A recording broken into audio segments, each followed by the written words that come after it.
Año 2004, marcado por la conocida Revolución Naranja en Kiev. Los ciudadanos de Ucrania, descontentos con el presidente Yushchenko, exigen que se repitan las elecciones democráticas. Y tras varias semanas de tensión, accede al poder el presidente Yanukovych.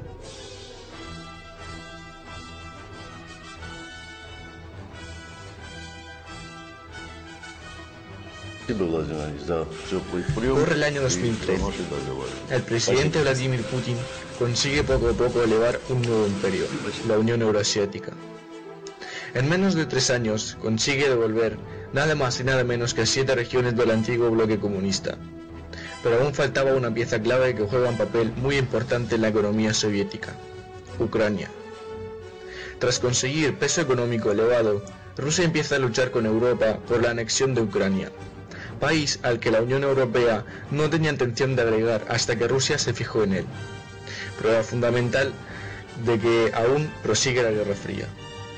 Finalmente Rusia consigue su propósito. Ucrania vuelve a sus raíces de origen y a países vecinos y hermanos.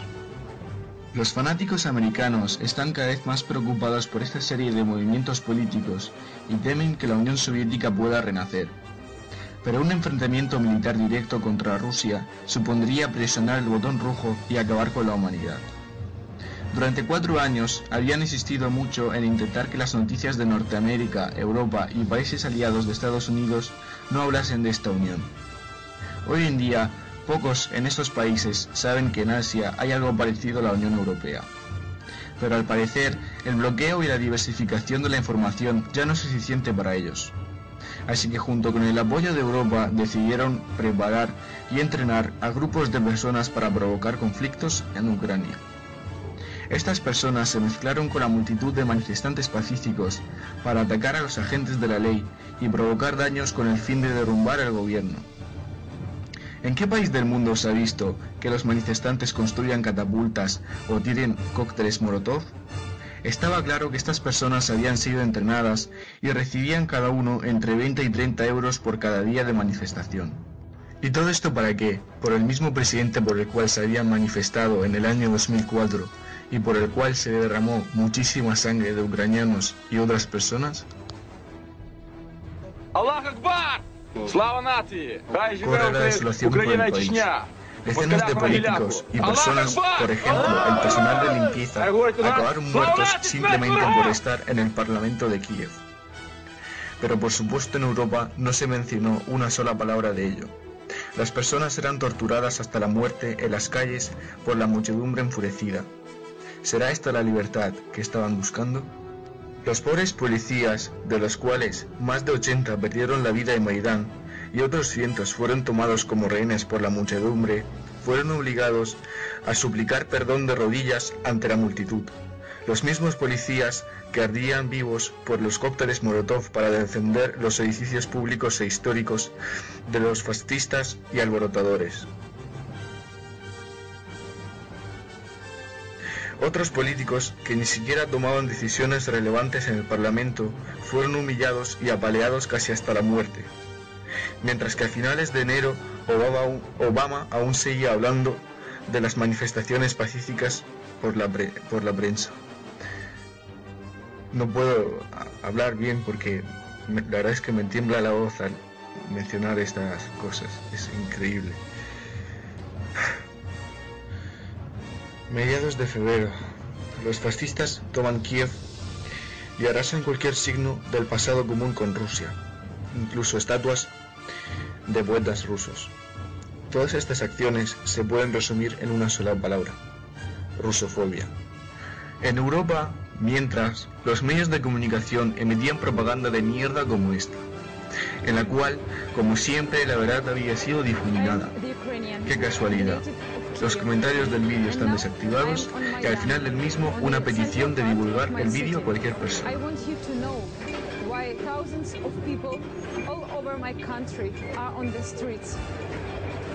There is only one reason. We want to be free from a dictatorship. We want to be free from the politicians who work only for themselves, who are ready to shoot, to beat, to injure people just for saving their money, just for saving their houses, just to saving their power. I want these people who are here, who have dignity, who are brave, I want them to live a normal life. We are civilized people, but our government are barbarians. That's not a Soviet Union. We want our courts not to be corrupted. We want to be free. I know that maybe tomorrow we will have no phone, no internet connection, and we will be alone here. And maybe policemen will murder us one after another when it will be dark here. That's why I ask you now to help us. We have this freedom inside our hearts. We have this freedom in our minds. And now I ask you to build this freedom in our country. You can help us only by telling this story to your friends, only by sharing this video. Please share it. Speak to your friends, speak to your family, speak to your government, and show that you support us.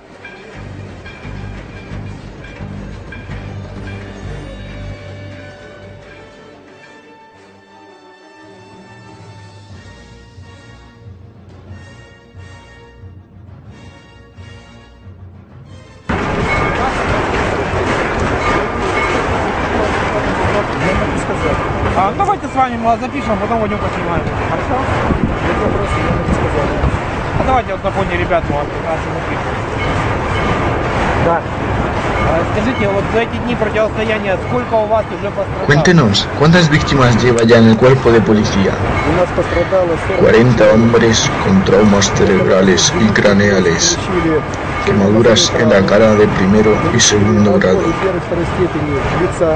Aquí hay mucha gente pacífica, pero no entienden que detrás de sus espaldas hay cientos de alborotadores, armados hasta los dientes.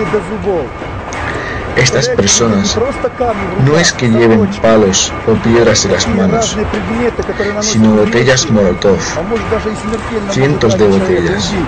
Y ayer esas personas empezaron a tirar al cuerpo de policía cócteles Molotov, escondiéndose detrás de las personas normales y pacíficas que no han hecho nada. Y tenemos la suerte de que tenemos personas que apagan el fuego, pero cuando te dan las llamas en la cara no hay nada que puedas hacer. 1 o 2 segundos y se acabó. Por eso aquí, cuando dicen que esto es una manifestación pacífica, detrás de esas personas se esconden tiradores de cócteles Molotov. No son personas corrientes, son personas que han venido preparadas de algún campamento o algo. Aún no lo sabemos. Son cientos de personas que saben muy bien lo que hacer y están muy bien organizadas. ¿Qué hubiera pasado en algún otro país en el que a un policía le hubieran tirado un cóctel Molotov?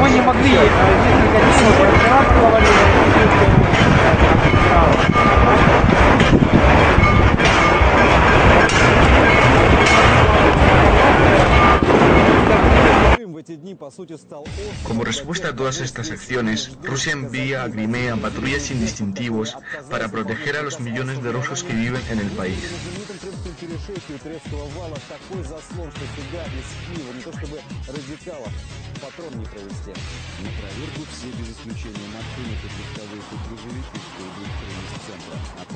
En los controles de carretera se encontraron armas, granadas, subfusiles de origen extranjero e incluso rifles de francotirador.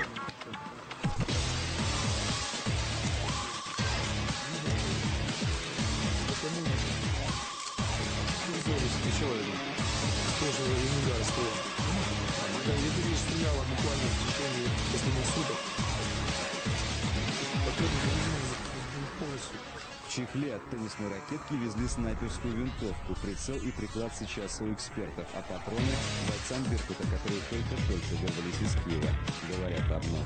Меня интересует вопрос вот именно по вот этому устройству. Вот, там много работало бронирования, именно вот из такого оружия.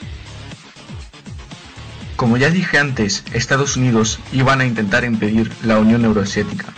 Y eso es justo lo que están haciendo.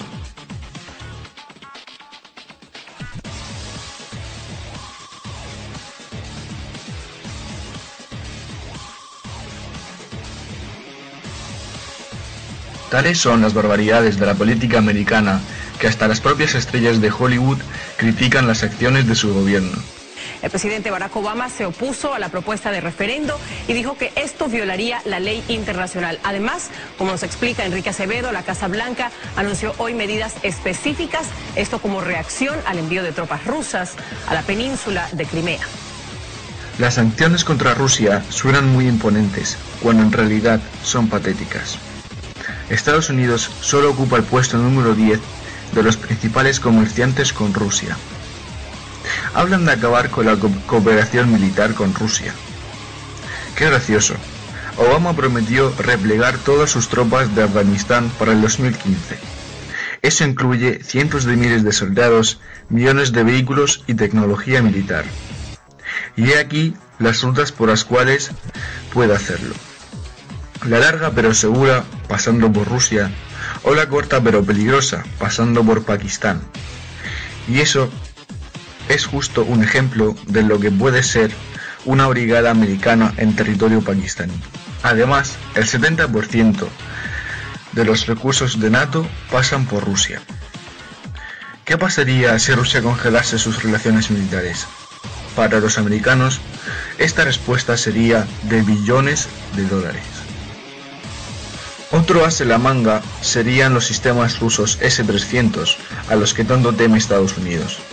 Hasta ahora, Rusia se ha negado a vender a diestro y siniestro por el mundo estos sistemas en señal de buena fe.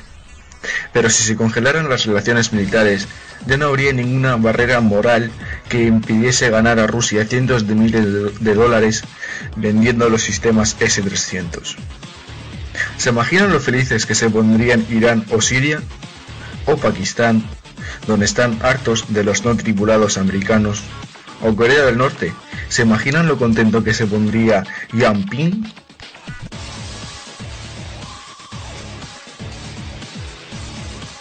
Hablemos ahora de los europeos, que buscan la forma de asustar a Rusia sin asustarse ellos mismos.